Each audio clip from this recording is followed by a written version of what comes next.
Well, me and Shane have been in a band together before this one, back in like 2013. And he had spoken to me maybe like 2017 or so and was like, hey, I want you to be the drummer in this. But my wife recorded the vocals and she doesn't want to be in the band, so I need like a female guitarist. Me and Amber had just started dating, so I was like, hey, I have someone that I think might be a good fit. So she joined the band. She knew Aaron. I knew him from a previous band, and I really adored his old band, so I knew that he'd be a good fit for this band. And when I found out that those two were dating, I was just thinking to myself, Fleetwood Mac's a really good band.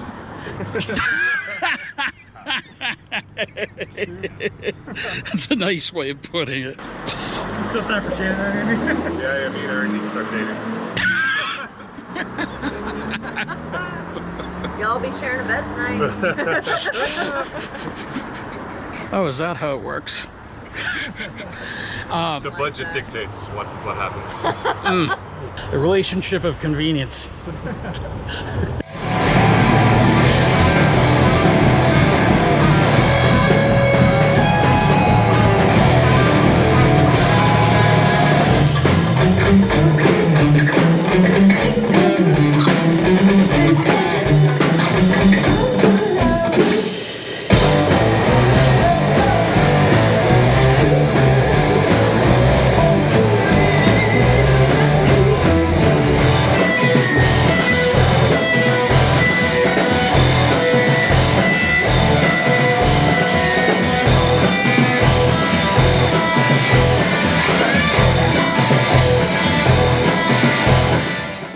The project up until that point was a lot more depressive and moody and like bedroom indie experimental, I don't know what you want to call it. It was a lot more down tempo and just kind of a more relaxed thing, and it never really it occasionally turned into a band and then it would disappear again. And then I got really sick of making that kind of music, and I wanted to do something that was very alive and energetic, and then slowly the band became a real thing. So. Do you write all the material yourself? I write it to a point, and then it's always changing, you know, like each album, things change a little bit, but I guess historically, yeah, so I write everything, and then like with this last album that Amber was on, you know, I would set some lyrics and melody ideas, but what I was really interested in was seeing her effect on those ideas and her taking it in her own direction a little bit. So there's kind of a concept and a direction, but then the worst thing about recording music is that you hear the same fucking song over and over again, and you're really over it by the time it comes out. So I try and do tricks that make it fresh to me all the time. Like I'm not going to talk about guitar because that's very boring, but basically it's very exciting for me to have someone interpret the music in their way, and then that extends to the live band too. So like Dave has his approach to the music, and Aaron has his approach to the music. There's a foundation there, but the live band sounds pretty different from the record, you know, and that keeps it fresh for me at least. I love classic video game music, like Genesis stuff, like Sonic. Yeah, some good bass lines in there. I'd say more contemporarily Deftones. I'll do one more. Silver Sun Pickups. She's a great bassist. All her bass lines are awesome. So. Yeah, that's our inspiration right there. Yeah.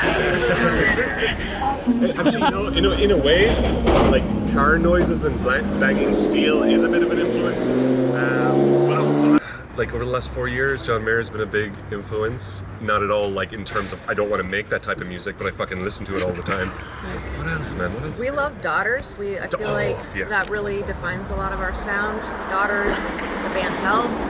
Health, yeah. Swans. Yeah, the thing with those bands is they have a really nice relationship with like discordant sounds and beauty at the same time. I've watched a lot of bands try and just be Daughters 2.0 or Health 2.0, and like I have no fucking interest in that. Like those bands were really important to me, but I just hope we're doing our own thing when we do what we do. But yeah, they're just like they have left a stamp on the music that is I can't get rid of it. Yeah.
influences.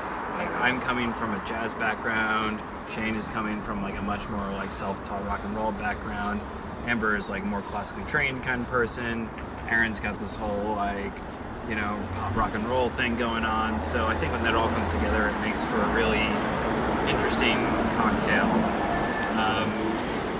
You know, I think a lot of people have trouble putting like genres to our music, and I think that's a big part of it. Is we're just coming from very different places, but it still works. But we all really want to be Mars Volta.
Yeah, there's an album that's getting there. I've traditionally felt like I'm going to die any day soon, so I rush everything, and I cut corners, and I compromise, and I just want to, I'm like affected by the fucking rat race of social media, so in the past I've been like I'm going to be fucking 40 eventually, so I need to get an album out while I still have energy, and I've just stopped doing that now, so I'm in the process of just amassing a lot of material, and then picking the absolute best from that and not rushing it at all. And that's probably like a really basic thing you should have been doing from the beginning, but it's been really nice. I don't know like where it's going to go. I just know that what's been influencing recent stuff is like experimental rave music and techno music and kind of stuff you'd see like in a Berlin fucking warehouse. When you play a lot of like stop-starty weird time signature stuff, there's something really alluring about the boom-spoons of like really heavy rave music that's just, and like bodies moving in a space, and I don't know, I don't even have words for it, but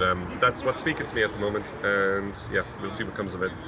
A lot of sound design stuff, and not worrying about how the band is going to recreate it live, like just totally forgetting about that and just making something that is batshit insane, hopefully, let's see, and then later on worrying about making that a live thing. So that's the motivation at the moment.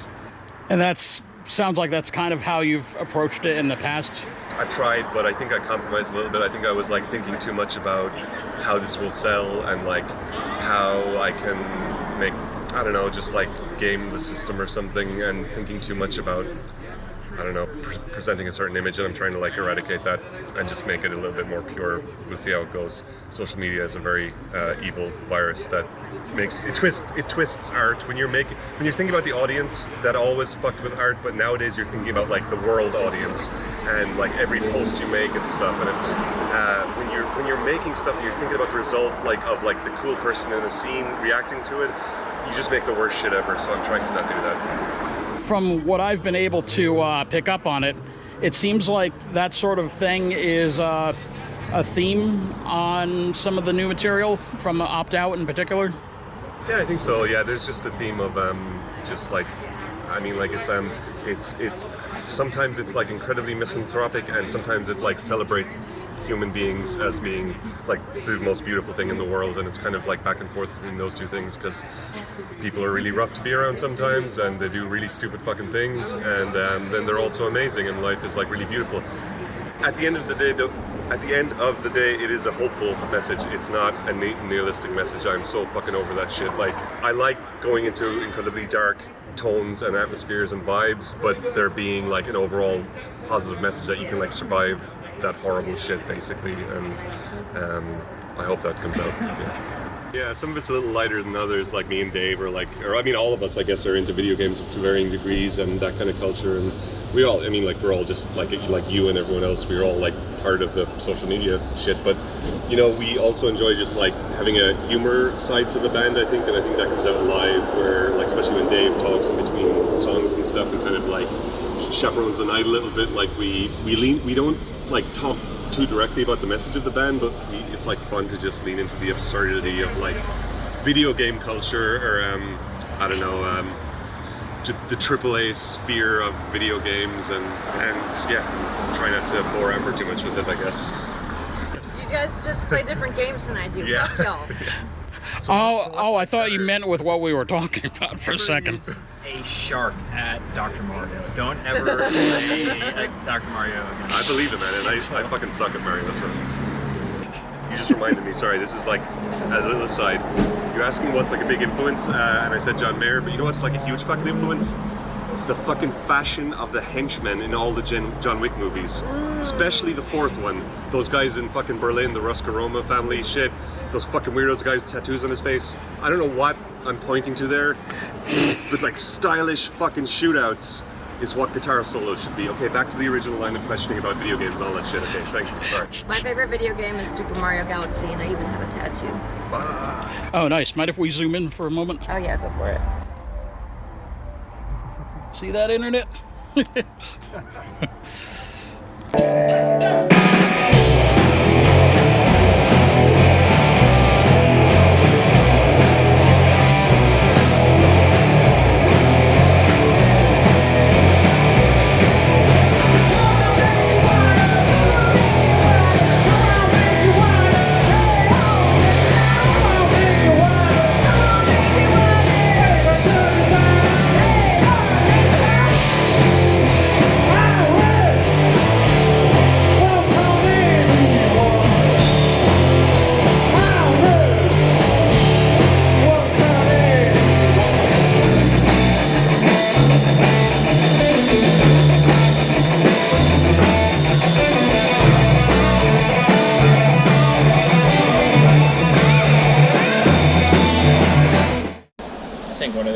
About being together as human beings and like creating art together is like just the joy of the connection of it.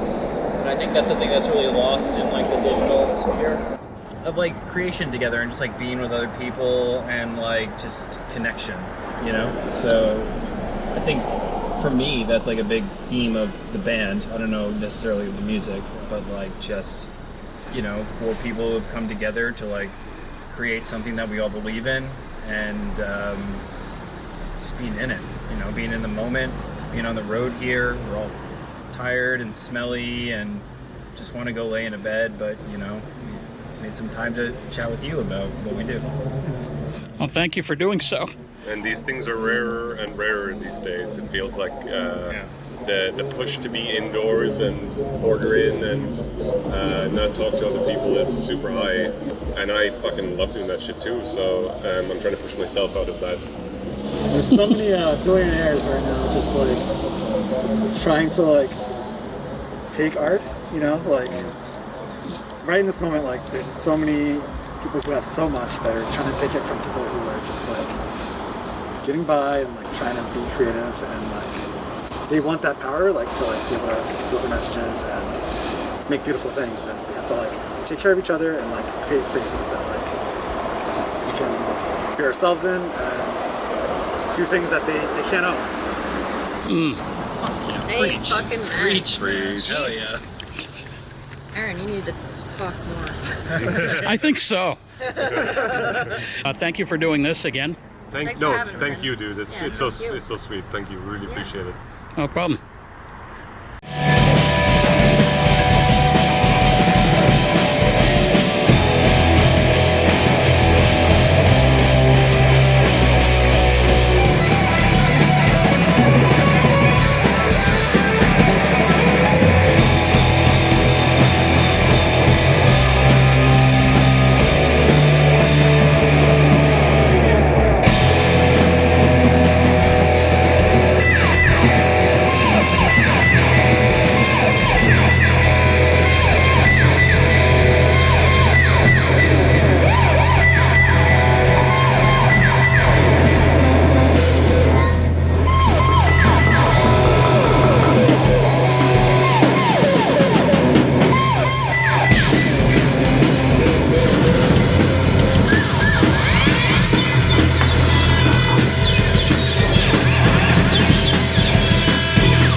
Thank you for coming out on a Sunday there, Cinemartyr.